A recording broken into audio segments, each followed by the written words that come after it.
भाभी जी साड़ी सरिया लीजिए, भाभी जी साड़ी सरिया लीजिए, भगवा में आइए फरिया लीजिए। सहली हम हमर होई तो हर जीजा, हमी रंग दोहना भीतर होके जीजा। अरे तबीयत खराब हो जाएगी, यही से तोहरा से दूरे दूरे भागल रही, जब ले जागल पानी तब ले लागल रही, यही से तोहरा से दूरे दूरे भागल। लिखती होली बेला गोनी उठलाली, जिया मोरे साली हो जिया मोरे साली, और जाके बाजी दोनों हाथ में नुताली, अरे मोरे साली हो।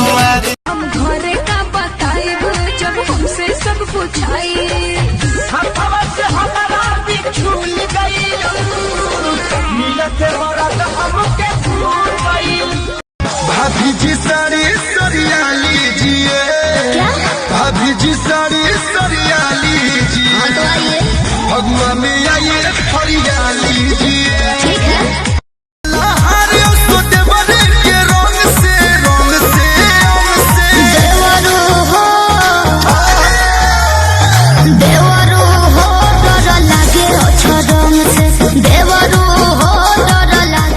गोरी जल्दी निकल बहरावा हो,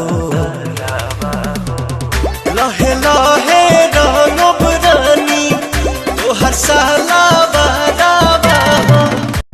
फागुन में भतार प्यार करता कि ना, लासानियन भोरवा में धरता कि ना। सुना ना बोला कब चेत कब पट सन्ना ले क्या कर बट पलंग होले या ने रात भर हिला बतारे हो, गालो काटे कच्चा कच चोरी फुटक। कोई ऐसा सगा नहीं है जिसे तूने ठगा नहीं है।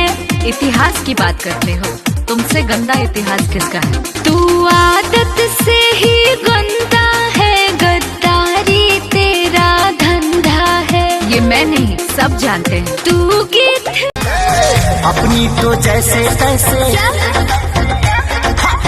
थोड़ी ऐसे या वैसे कट जाएगी, क्या होगा जाना दे आली, आपका क्या होगा होगा। रखती हूँ पूरे शहर का, जिए न देबू, जिए न देबू काहे पतर को, खड़े परान लेबू काहे सौर को। जिए न देबू काहे पतर को, खड़े परान लेबू काहे सौर को।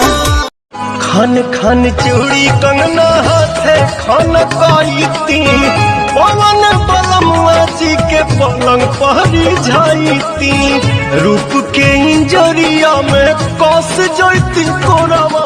तरसती है निगाहें मेरी, तकती है राहें तेरी, चाहिए पनाह तेरी, ये कैसे मैं बताऊं।